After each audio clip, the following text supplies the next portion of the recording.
Well, here we go. We are going to be looking at good baseball weather for us here. The Keith LeClaire Classic in town. Kind of not quite the boys of summer just yet, but in college baseball, it's the boys of spring, which means tomorrow we're actually starting meteorological spring. When you look at the three coldest months of the year, December, January, and February, and the three warmest months of the year, June, July, and August, March, April, and May is technically what we would call meteorological spring. That's based on the climatology as far as temperatures are concerned. When you talk about the actual tilt of the Earth, which is what we call astronomical spring, that doesn't really get going until 5:01 on March 20th. So we still got a couple more weeks before we officially get into astronomical spring.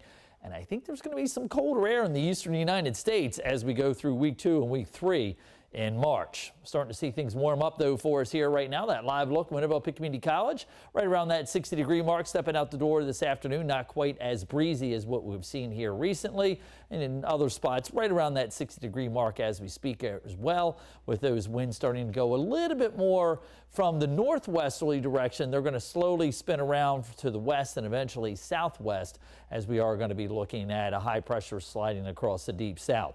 High temperatures today, we're going to top out into the mid-60s for us here, which is about average, seasonal for this time of year. Tonight, very similar to where we were earlier this morning, fairly comfortable, a little breezy along the coast with that south-southwesterly wind continuing.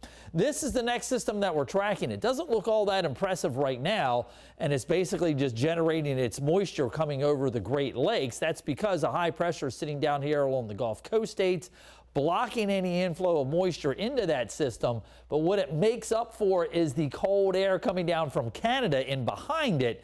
That makes its way through the area late tomorrow evening, maybe a spotty sprinkle along the Albemarle Sound counties, and then another high pressure slides back in for us here. So the winds are going to be switching around in direction. They'll go from northwesterly this evening to southwesterly, rather gusty for us tomorrow. Then the front itself starts to work through here late tomorrow evening. That gets those gusting northerly winds in here. So with the wind switching around, the drier air in place, we do have that enhanced fire danger threat through the weekend. Look at the cold temperatures as well starting early next week. But we warm up maybe for some strong storms in here on Wednesday. We'll keep you alerted to that.